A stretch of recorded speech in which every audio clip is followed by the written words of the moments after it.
The comments and views expressed on The More Show are those of the people that make them and do not necessarily reflect the view of Kevin Moore, The More Show, or this radio station and its affiliate or sponsors. This show is for entertainment purposes only. Broadcasting from the UK and across the world online. You're now watching The More Show, and I'm your host, Kevin Moore. Now, for the next hour, I'll be covering subjects that will open up your mind. Broadcasting from the UK and across the world online. You're now watching The More Show, and I'm your host, Kevin Moore. Now, for the next hour, I'll be covering subjects that will open up your mind and provide you with information you may have never heard before. Now, on today's show, I'm about to be joined by my guest, Sarah Elliston. Now, Sarah is an expert in the art of dealing with difficult people, and she is a top workshop leader and member of the Reality Therapy to Foster Behavioral Change. Sarah Elliston, welcome to the show. Thank you. I'm excited to be here. Thanks for inviting me. It's great to have you on, Sarah. It really is. And we were just discussing off air there that you actually have a connection back in the UK. I think you've been to the UK as well. Yes. My husband's family was from Norfolk, and when our son was, I guess he was 12 or 13, we bicycled all over the UK. We went up to the Isle of Man because there was an aunt up there, and then we spent 10 days on the Norfolk Broads, and it was great fun. We were sailing, and everyone else was on these big motorboats. I have one image. You always have a place of a picture in your mind of one place where you were full of bliss. Someone says, follow your bliss. I have a picture in my head of us at sunset, on a large lake, which was part of the Broads, sailing and, having wine and cheese and just, it was just a really good time for our family. But we bicycled everywhere. It was great fun. We were there for the 4th of July, and our cousins, my husband's cousins, gave us cupcakes with a little American flag. That sounds, well, at least that's a good memory to look back on. That's a nice memory to look on. Yeah. No, Norfolk is actually very nice. We went all over. I mean, we bicycled we took the train from London out to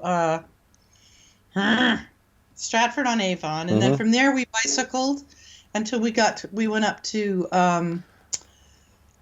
Stonehenge, and then we went to Avebury, and then I think we took the train to the ferry to get to the Isle of Man. Anyway, it went on and on and on. We had a great time. We spent 3 weeks bicycling around, and well, that's crazy. You've probably seen more bits of my country than I've seen of yours, than I've seen of my own as well.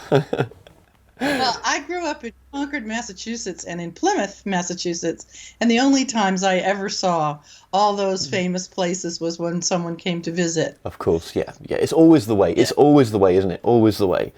Yeah. Well, what was life back like then in those days? Because, I mean, you've done this book, Lessons from a Difficult Person, and sort of speaking to yourself off air, I'm guessing the difficult person was yourself, right? Yes. So who were you back then, even when you was away in Norfolk all those years ago? I mean, what was life like? I think the reason that I considered myself difficult, well, somebody told me, pointed out that something I was doing was bothering other people, and she said it in such a way that I understood. But previous to that, I think what I thought was being assertive and outspoken and standing up for myself had a tone of rage underneath it, and defensiveness and argumentativeness. So that was one of the ways that I believe I interacted, although, I mean, I only got fired from 2 jobs, so that's pretty good. But one of them, they told me it was because of the way I spoke to one of the volunteers, and totally caught me off guard. One of the things that I found was that people have always looked at me as being very confident, very knowledgeable, and so when I say, gosh, let's try this, they all think that's the thing to do. And honestly, I'm an extroverted thinker, so I think out loud. And they say, well, let's do that. I go, wait a minute, that was just the first thought, you know? So I mean, it was just my first thought. I knew there were 10 more if we took the time. But folks saw that as a leadership skill and followed me. In many cases, it was very useful, and it helps a lot when you're a teacher. But I didn't perceive myself as being knowledgeable and confident. And so when I asked a question in a meeting, I was just asking a question. They saw this confident woman pushing against their power or challenging their leadership or whatever. And so that played into it. And so I didn't get promoted, but I loved what I was doing. And every time I thought, gosh, I should probably look for another job, they'd change some of my responsibility and it would be fun. So I would stay. And that was when I was at the United Way, which is where I worked the longest. Okay, one of my questions was going to be there, in a sense, what is the purpose of this book then? Because I think we should get straight to that, because then that will get to the grips of how you've come through this and what advice you've got for others. Yeah. Well, so the purpose of the book was, as I began to realize that I was difficult, and began to look around and thought, wait a minute, I mean, I'm 50 years old. Why didn't somebody tell me this before? And I was already teaching a workshop on dealing with difficult volunteers. And when I took early retirement and started working for a church as their volunteer coordinator, I thought, I could take that dealing with difficult volunteers and turn it into dealing with difficult people. And I invited everybody I knew to come and play with it with me I knew pretty much what worked with me, how to talk to a difficult person so they can hear you. I couldn't figure out why no one had said anything to me before. And so as this evolved in the workshop, people were telling me that what I was teaching was useful. Then they started asking me for more, or they wanted to remember it longer. That I wrote the book for the person who has a difficult person in their life, and a little bit of it is about me and my childhood and what I think assisted in making me difficult. But it also then includes some of the people who tried to tell me and actually made an attempt to tell me that I was difficult and I couldn't hear it. And then what the experience was that I had, and then how you as the reader could go through a process of identifying behavior, identifying impact, looking at yourself and what's being triggered in you by the difficult person, so that you could then end up having a real conversation rather than a confrontation, which management seems to teach people that in communication skills you eventually have to have a confrontation. And I'm of the mind that if you're clear in your own mind as to what it is and what you want to say, and that it's not personal against the other person, then you can have a conversation about it, and you probably will have 2 or 3 before they really hear you. Right, absolutely. Now, okay, let's just reverse this a bit here as well. Are you quite into metaphysics, spirituality? I have some knowledge, yes. Yes. And where does that play into your life now, of the person that you was compared to the person that you are now? Has any of that played into a part of it, your growth? Yes, in the sense that it started when I got sober and I'm going through still working a 12-step program. And one of the basic tenets is, what goes around comes around, and what you put out, you get back. And when you point with one finger, you got 3 pointing back at you. So that all those concepts played into my understanding, I think, because I was beginning to really understand that when someone said to me, "Did you know that you're doing this particular behavior?" And I said, "No, I don't know what you're talking about." She said, "Well, wait a week or so. I'll tell you. The next time you do it, I'll tell you." And indeed, I started doing this, sort of throwing a little mini tantrum. It was very private. I didn't think anyone else was paying attention, but I was upset about something in my office, and I was futtering around in my little cubicle. And she said, Sam, in here. And she invited me into her office, and she said, what you're doing right now, you need to stop doing that. It drives us crazy. We can't get our work done. And I said, I don't even know what I'm doing.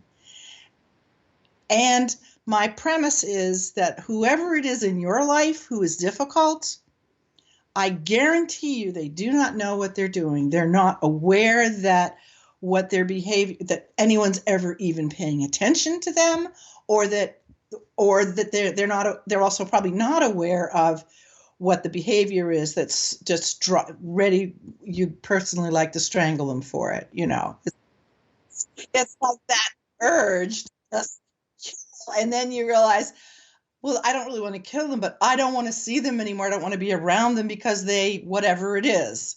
Some people talk nonstop and never invite you to interact, and that can get very tiresome. And if we realize that our reaction doesn't have to be a personal thing, then we can have a conversation with them. So anyway, she pointed that out to me, and I said, oh, okay. And I stopped and sat down, and that's when I really started thinking about it. And in terms of metaphysics, I believe that's when she started to say this to me, that needs to change. I thought, there's a phrase in our program that says, when we were wrong, we promptly admitted it. And I thought, this is one of those times that you're wrong, even though I don't believe in, right and wrong in that way, but that I was doing something that was driving my colleagues crazy. They couldn't get their jobs done, and that was simple. When it came to other personal relationships, it took me a while to understand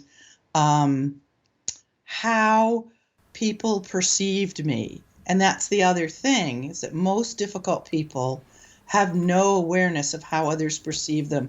I don't think a lot of us are aware of how others perceive us. Oh God, so many questions. You mentioned something really interesting there, right? You was on a 12-step program to recovery. Now, no judgment from me. Definitely not this audience as well. It's just not that type of audience. I've had my own addictions to drugs. I think I have. So this was an addiction to alcohol, was it? Is that what the 12-step was? Yeah. Yeah. And how long have you been sober for now? 28 years on May 1st. That's good. Do you think? I guess. No, come on. That's amazing.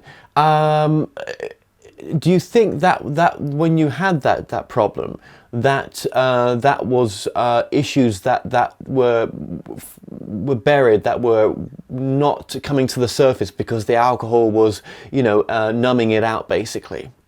Oh, I'm not sure. Maybe. I think what actually happened is that when I had too much to drink, I got really, really, I was more apt to say negative things to intimate people, family members, and my husband. I also came from my childhood experiences were such that my perception was that I wasn't welcome in my family, and my sisters bullied me, and some of that was true, but a lot of it was just my perception. But because of that, when one of my friends said to me, "Oh, we can't wait for you've got to come to this party because you always make parties so fun," I was terrified. This was long before I was sober, and because I thought, "Oh my God, I'm responsible for her party. I don't know how to be a party person. I'm just being me." But she saw me as this social, friendly, confident, and I think I feel like when I allow myself to be social, I am. I've helped people feel comfortable and that kind of thing. But I felt completely inadequate to do that for her. And of course, she was giving me a compliment. So I don't know about other difficult people, but for me, there was also an underlying of like, well, wait a minute, don't put me in charge of this. I don't know what I'm doing. And yet it appeared that I knew what I was doing. And I remember saying to one of my friends, after I got divorced and saying, you're seeing someone that you've seen at work, and you perceive me as being confident in knowing what I'm doing. And inside there's this little 8-year-old that's terrified. And you got to remember she's in there and not just assume that I can do everything. Isn't that amazing, right? Those issues from the past, childhood issues and other issues, had accumulated into a drink issue. And it's almost like, nothing we go through in life is wasted. It's almost like it's the only way for you to become the person that you are now. Do you know what I mean? Yeah? I mean, you can't, I know you can't turn back the clock, because once you're on this stage of life, you can't retake the scene. Do you know what I mean? You only get one chance at it.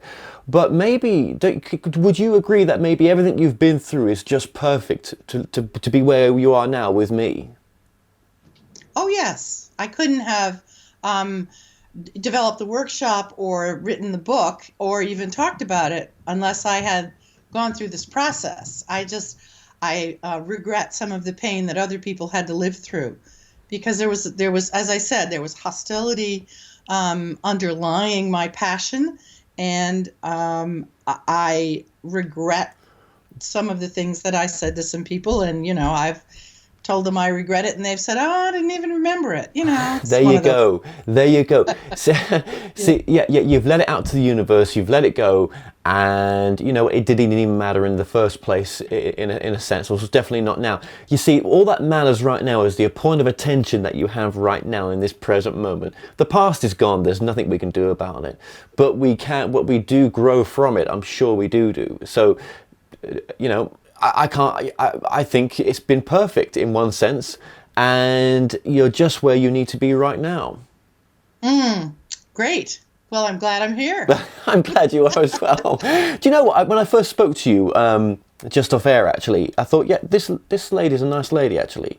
And I can see why people would be drawn to you. You've got that energy as well. And this book is and will go on to help people as well. Well, with difficult people, let's just get to it. Let me ask you actually, before we do get into difficult people as well. Well, it's all part of it, isn't it? But with your husband, was there any sort of judgment from him sometimes, or this judgment you may have felt from other people when you didn't realize that you were losing it, or there was issues? Was that different? No, he was I think he may have had judgments, but I was never aware of them. I think he spent the first half of our marriage trying to make me happy, and then he finally realized it wasn't his job, that he couldn't make me happy, and so then in the second half of our marriage we were happier, and then eventually realized that we were together for 23 years, so it was a good long time, and he's married to someone else now that I really, really like, but that's not what you were asking. Was he judgmental? His mother was very outspoken about her judgments, and so I think he had learned to not always state them. I don't remember feeling criticized by him, although he may have made a statement and I took it personally. He didn't mean it that way. No. I was more apt to take everything personally in those days, and I think one of the ways to become less difficult for difficult people is to take things less personally. And just a funny thing, I didn't write the book for difficult people. I wrote it for everybody else, because I know what it's like to be difficult and to feel that somewhere we're just not connecting. And yet people have read the book and given me feedback that it's really helped them be less difficult in their own lives. Okay. Well, that's. I just want. Thank you for being honest about everything you've said so far. I really appreciate that. Just to sort of get this picture drawn in my head, really. So, and I'm not psychoanalyzing you neither. It's just There's a spiritual aspect to this as well. So going to difficult people as well. Okay, so forget relationships for now. Let's just go to difficult people in the workplace, which is another form of relationship, right? Which is a big part of it. Sometimes we go into a job and there are really horrible, difficult people. Do you think, well, what is one way around that issue for you right now? What would you tell people as a bit of advice if they are having that experience? Well, the first thing I do is ask them how much emotion and judgment they're putting into their reaction. Because if they can describe the behavior as the way my boss did, which was you're muttering, you're stomping around, you're picking up papers and dropping them, you're opening up drawers and slamming them, you're coming in and out of the office and creating negative energy, and nobody can talk on the phone or get their work done. That was a very concrete, there was no judgment in there. Stomping maybe is a little bit of judgment, but walking heavily, but just very clean description of the behavior. She also included how it was impacting everyone. So if you're in a job where you think other people are really difficult, the first question is can you describe their behavior as exactly what they say and what they do without all the layers of judgment and criticism and negativity that we put on it when someone does something and we think, we don't like that. Or they said something to me in a tone of voice that hurts my feelings. Well, if you're going to take things personally, your feelings are going to get hurt a lot. Yeah. So you need to build a little strength. There's a book, or there's a field of working with people called reality therapy and choice theory. And they have one of their premises is, that we're all in charge of our own behavior. But one of their premises is there are 7 things we can do, 7 habits we can build that are caring and 7 that are deadly. And so if you're in a workplace that's like that, I would suggest practicing the 7 caring habits. So I'll tell you what they are. You want to know what they are? Please. They're supporting, encouraging, listening, which means listening and not taking it personally, accepting, trusting, respecting, and negotiating differences. Supporting, encouraging, listening, accepting, trusting, respecting, and negotiating differences. Reality therapy teaches that if you are doing those habits in your life, your relationships will be good. The difficult people that we're trying to support and encourage are probably people practicing the deadly habits, which are criticizing, blaming, complaining, nagging, threatening, punishing, and bribing or rewarding to control. And it's hard not to be in judgment of that. When someone is constantly criticizing, it's hard not to say, geez, would you just be positive for once? And that isn't going to get you anywhere. So when people say, what's the one thing I should do? I should say, try to build these habits in, because if you're doing the positive habits, you will be less judgmental and you'll take things less personally. And then if you could describe the behavior in terms of what the person says or does and identify the impact, then you're on your way to being able to have a conversation. There's a whole lot of other things that you do that I've written in the book, but that's the basic premise. Absolutely. No, what I like about this book as well, just going to interrupt here a little bit, sorry about this, is it's all about making the present moment the most happiest, loving it can be, right? Because obviously, that's, that's what we're trying to do, aren't we, every day, to just wake up and, and just be our true self and be in purpose and be happy. And, difficult people are our test sometimes. But looking at this from a metaphysical aspect as well, as we grow in our understanding of what maybe this nature of reality is, do you think that we create our reality? Because that's what a lot of the leading thinkers are saying now. You create your reality, so create a new one. Exactly. So if you are practicing those positive habits, your reality will be much more positive and your relationships will be more positive. So metaphysically, that's how you would attract, the reality that you enjoy. It's when we are afraid that we think someone's been mean to us, or suddenly they've given us work that we didn't know we were going to have to do. We don't know how to do it, and we don't want to ask them because They don't seem very friendly. We don't know who to ask. So we become afraid. Then we start practicing those toxic habits of criticizing or judging or nagging, threatening, that kind of thing. So staying in a sense, staying in a belief in yourself is, of course, the first step.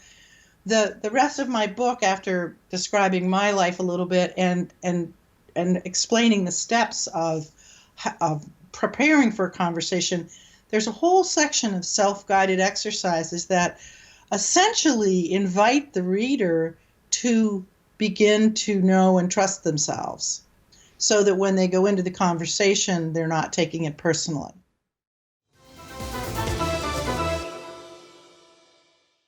Hi guys, my name's Kevin Moore and I'm the host of The Moore Show. Now it's my purpose, my passion, my mission to help you guys become your greatest version. Now you might be looking to find answers on love, connecting with your life's purpose, reuniting with a loved one on the other side, discovering your past lives, or just helping you make sense in finding your direction. Now, as a multi-dimensional channel, I can connect with higher aspects of yourself to help you in this present moment to become your best version and live your most empowered life. Now, you can book myself for a reading by going to tmspsychics.com/Kevin. In 2008, a feature-length spiritual documentary called Tuning In was released. It was then the first time 6 of America's prominent channelers came together on film so viewers could gain insight into the channeling phenomenon. Now, Kevin Moore and his team are going to produce the sequel, Tuning In Now, to help waken people to become their greatest version. We are currently looking to raise $50,000 to make the best channeling documentary possible. And if you feel drawn to contribute, just go to www.tuninginnow.com.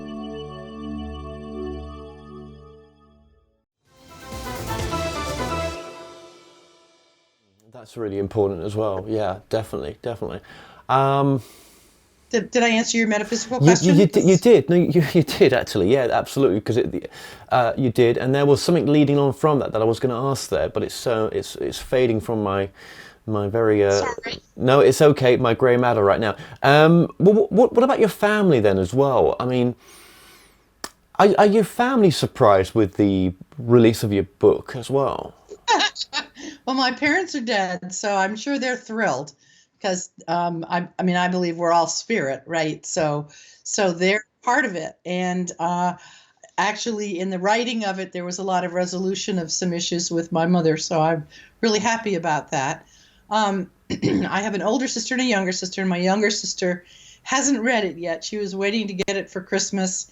And I got really, really, really busy doing interviews around Christmas. It's taken me months to get the package in the mail. And then when I took it with the package for my son and his family. And the UPS sent them to the wrong, reversed the mailings. She got the package for the granddaughter. And typical. So today's Thursday, right? I think today she's getting it in the mail. She's been excited to read it. Both she and her husband are in recovery, and her husband is a counselor of recovering alcoholics, and so they're both interested in reading it. I have no idea what my older sister thinks about it. When it was published, and when I was writing it, I told them what I was doing, and their request was, please change our names, so I did. And then when it was published, they said, congratulations on your book. Just one short little sweet sentence, and I choose to take that as a positive experience. Of course. But I have no idea. I have cousins who've read it who think it's wonderful.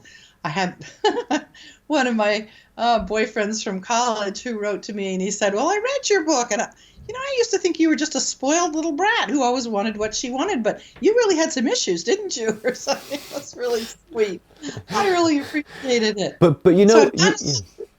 But I've gotten feedback from people who know me who've liked it. Yeah, well, I've got to just say though that you coming forward with this message, you see, what people don't realise is how much it helps other people, and you've had to help yourself first before you can help anyone else.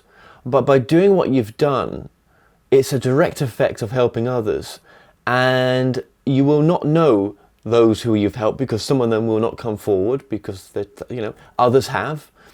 But that must be a great feeling, to be of service, to be true to yourself, and to release this book, so that there's not just your healing, but the healing of others going through the same issues.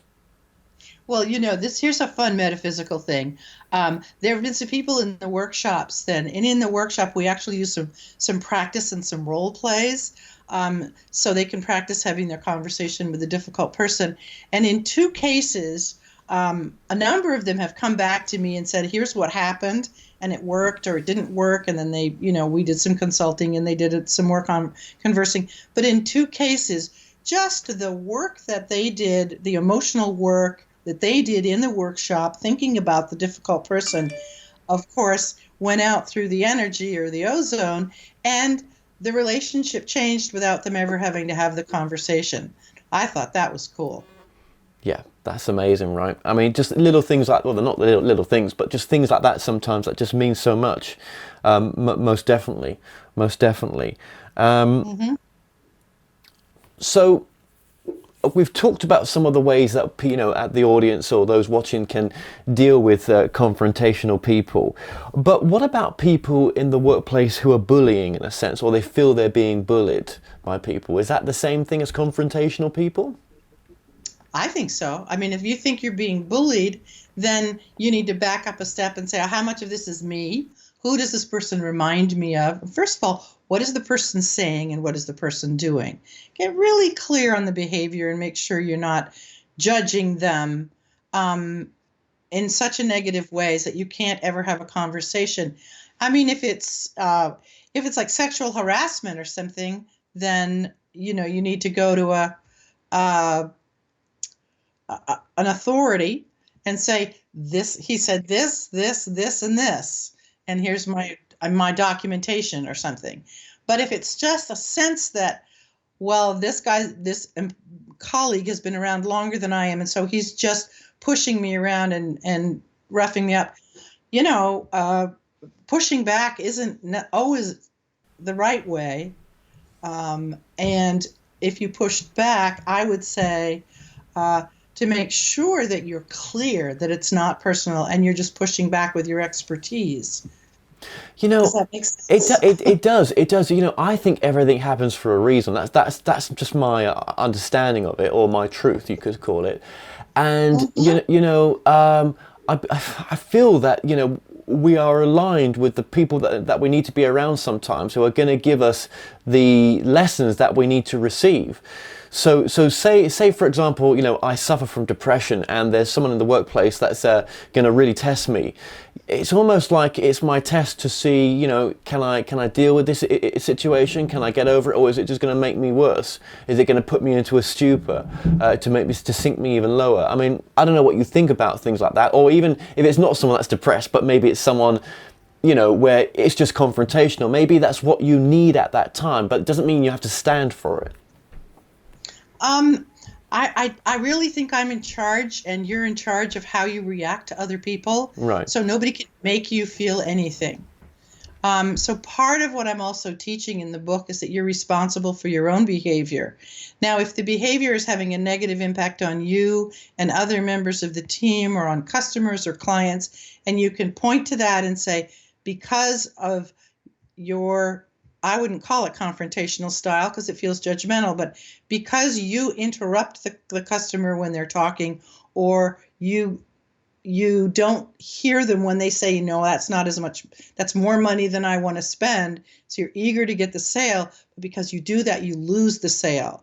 See, you can say that rather than you're so confrontational with the customers, they don't want to buy from you. That doesn't help. Does that make sense? And the other piece of what I was saying, I think, is pretty important in terms of metaphysics, and that is we can only control ourselves. And so if we think someone else's behavior is making us a certain way, we need to step back 3 paces and say, wait a minute, who's in charge of me? And one of the questions, I think I know I have it in the book, and one of the questions that I encourage people to ask themselves is, in terms of this issue with a difficult person, what do I learn from this? What am I supposed to learn from this? And I'm not saying I have this fear that people are going to be watching this and saying, oh, well, she's saying you should never confront someone that's difficult, or you should never push back, or stand up for yourself. And my response is, you only stand up for yourself if you feel like you're down.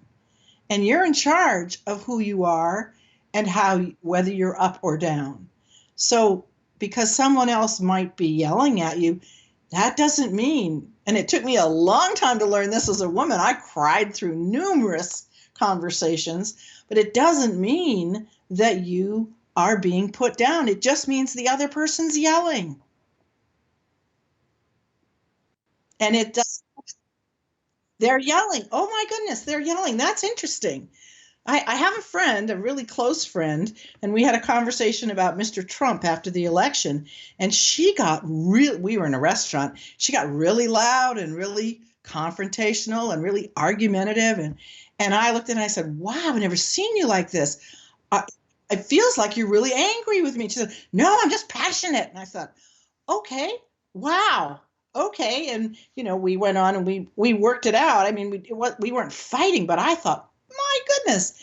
And when we talked about it months later, I said, I'm still a little confused about that. And she said, I choose to look at Mr. Trump from a positive perspective. I pray for him every day and I keep him in a positive light.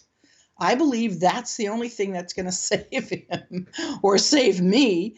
I do not want to be thinking about him in a negative way. And so when you start doing that, it really, it rocks my world. So it was an interesting approach. And instead of my saying, what's wrong with you? My response was, jeepers, you sound really angry with me. And she said, I'm not angry with you. I'm just passionate. So I checked it out, and that's what I'm saying is that if you feel you're being bullied or you feel someone is mistreating you, identify the specific behavior. What words do they say? What actions do they take? And check out how much of this is your fear. Well, and also, I'm just going to add in here something a bit strange as well, which is love, right? I do feel that love is the only answer in any particular moment of any situation. How much, I say to myself, how much did I love today? Do you know what I mean?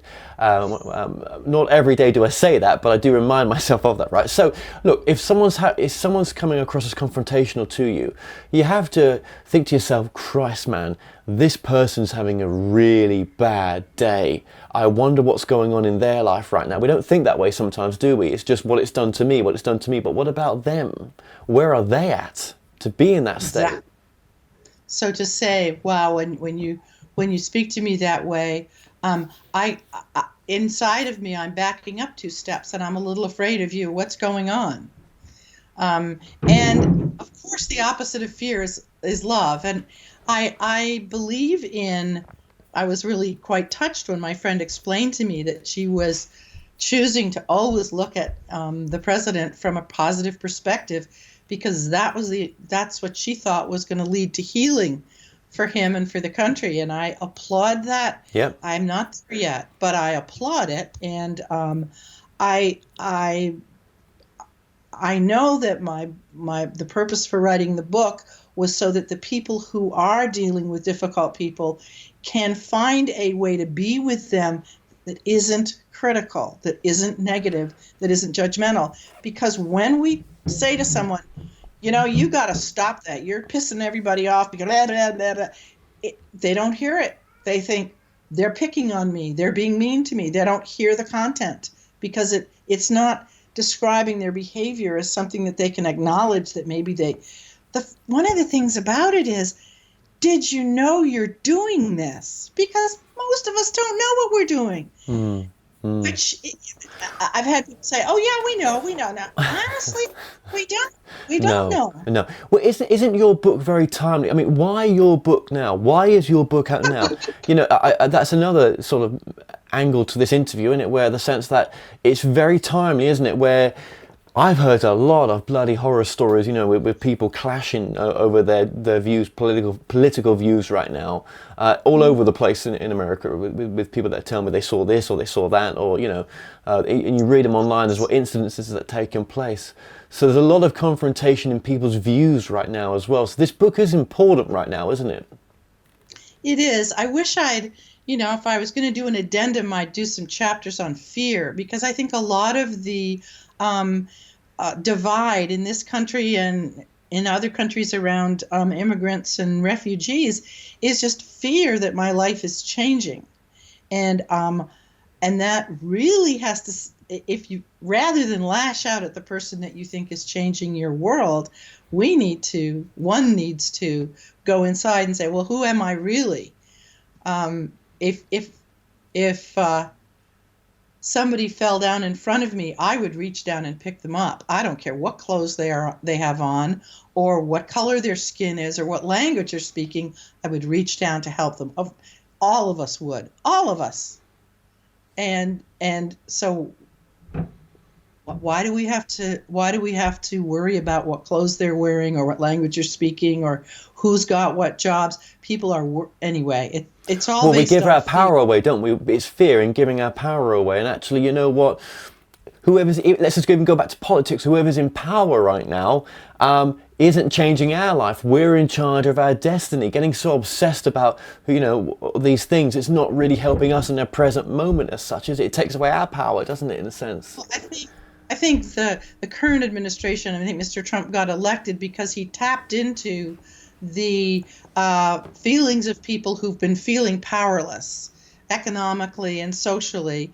And I live in the state of Ohio. My part of Ohio isn't terribly depressed, but there are other parts who are. And what hasn't been happening is the government hasn't been trying to help them find new jobs, create new jobs, bring in new industry, whatever, so that they could have jobs. So their reaction was, somebody comes along and says, I'll make jobs for you. Of course you're going to vote for him, even if he seems a little bit strange.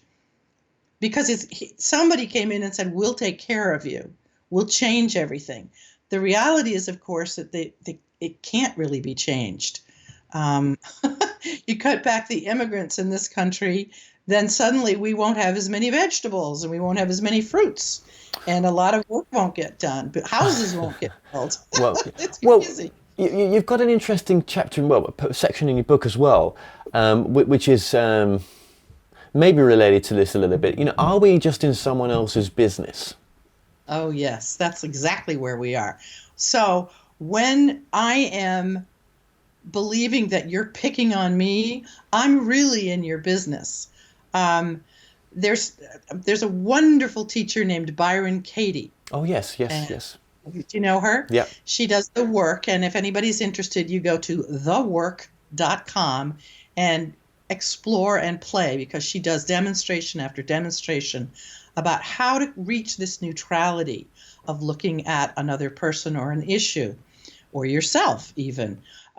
So one of her basic principles is that there's three kinds of business. There's your business, let me do me. There's my business, which is everything about me.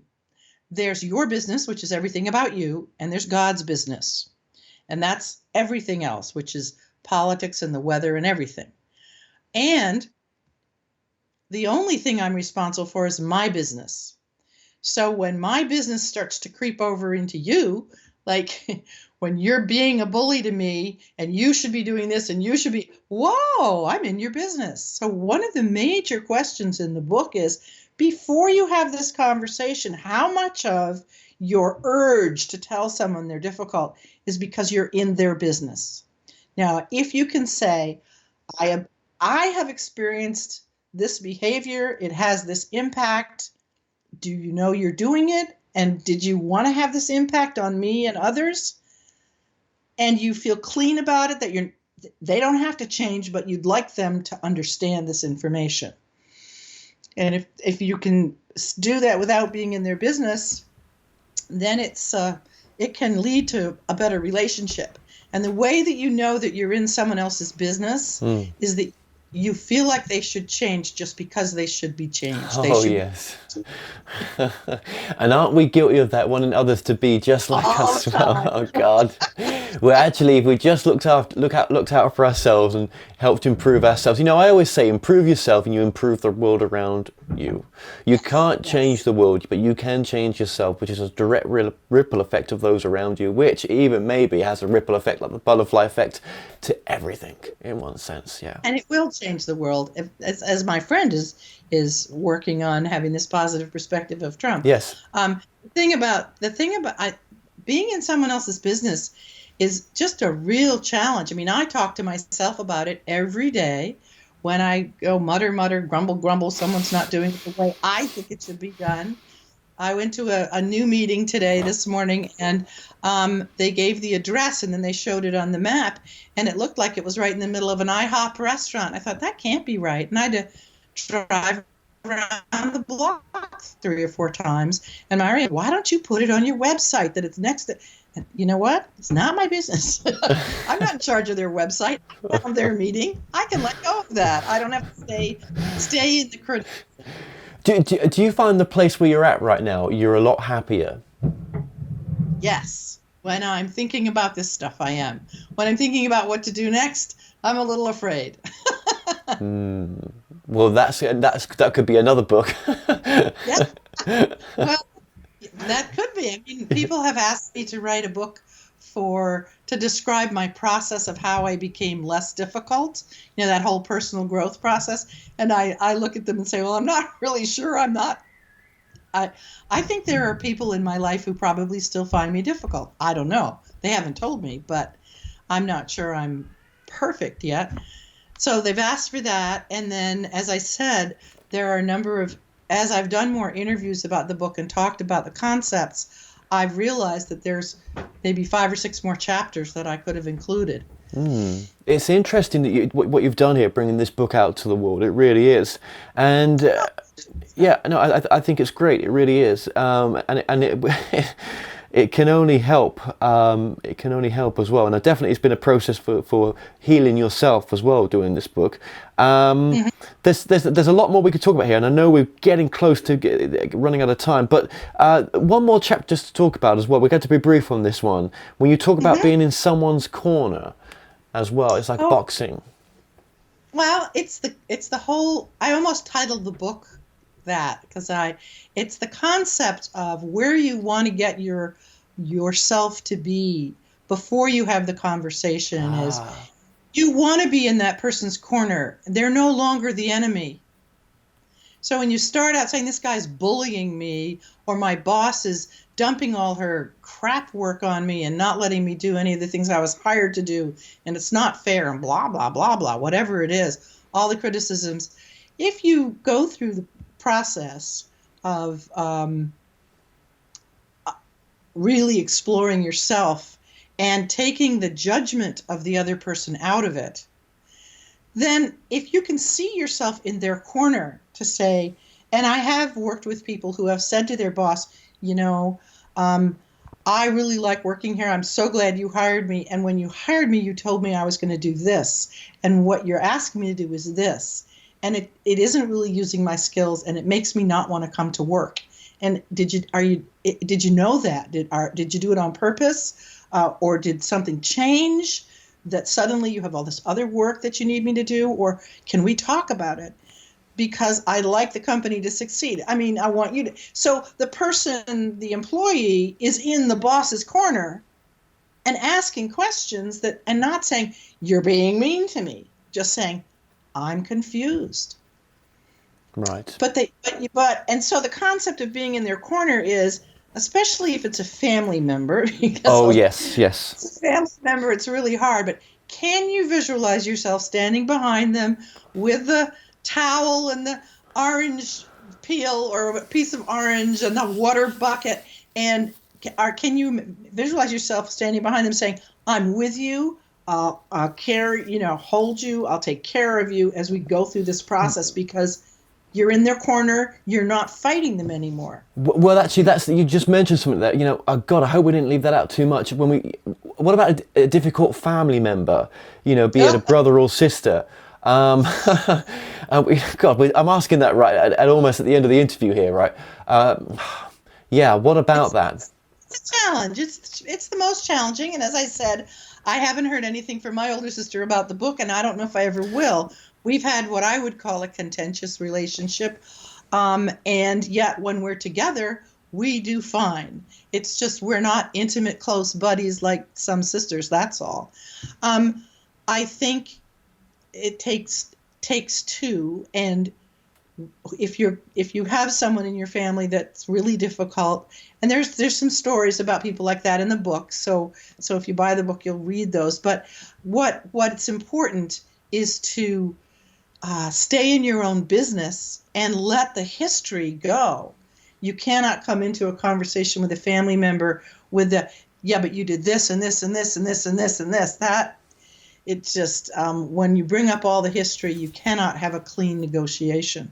You have to be on, when you say this, it has this impact, and it makes me not want to come to dinner, and I love you, and I would like to get along with you, and I feel criticized every time I walk in the house. Yeah. or for whatever they may be doing, or what maybe it's a path in life that they've taken where they're not happy with you for whatever reason that's causing them happiness. Maybe it's their ego or whatever it is, right? Who knows, right? Yeah. So that's part of the fun is you don't have to figure out what's going on for them in terms of why they do what they do. That is not our business. This is what they're doing. Yes, that's what the book teaches, doesn't it? The impact it's having. Yeah, it takes. I work with the motivational theory of William Glasser, who created reality therapy and choice theory. He said, we have 5 basic needs: the need for love and belonging, fun, freedom, survival, and a sense of achievement and empowerment. And everything we do, every behavior we do is designed to meet one of those needs. Those needs are in our brain. What we think will meet those needs are different for every person. But if you know that, it doesn't matter why they're doing what they're doing, because they think it's going to meet their needs. So, yeah, and I suppose people with difficult teenage kids as well, right? They could apply this teaching into some of that as well, because it's still relationships. Yes. In a sense, isn't it? Well, especially with teenagers, what I always say, could you pretend that this child is someone else's teenager? Oh, right, because that puts some distance between you. Yeah. Then you can look at the behavior without as much criticism. Right. Most of our criticism of our teenagers is really self-criticism. Easier said than done, right? But absolutely.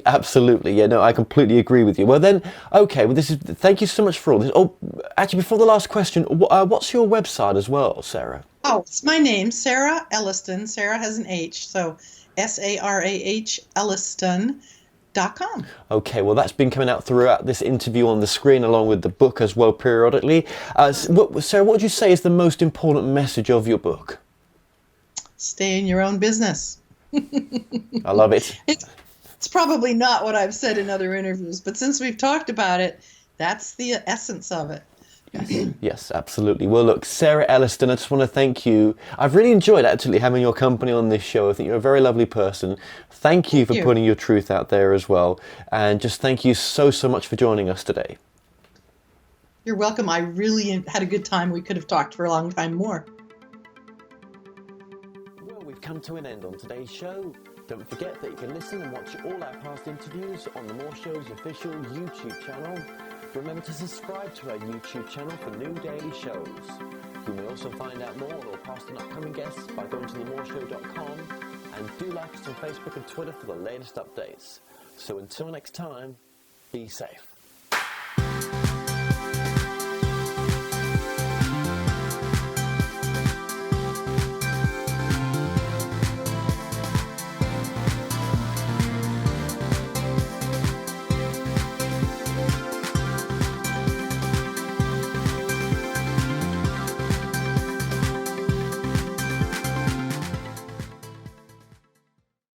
Hi guys, my name's Kevin Moore and I'm the host of The Moore Show. Now it's my purpose, my passion, my mission to help you guys become your greatest version. Now you might be looking to find answers on love, connecting with your life's purpose, reuniting with a loved one on the other side, discovering your past lives, or just helping you make sense in finding your direction. Now, as a multi-dimensional channel, I can connect with higher aspects of yourself to help you in this present moment to become your best version and live your most empowered life. Now, you can book myself for a reading by going to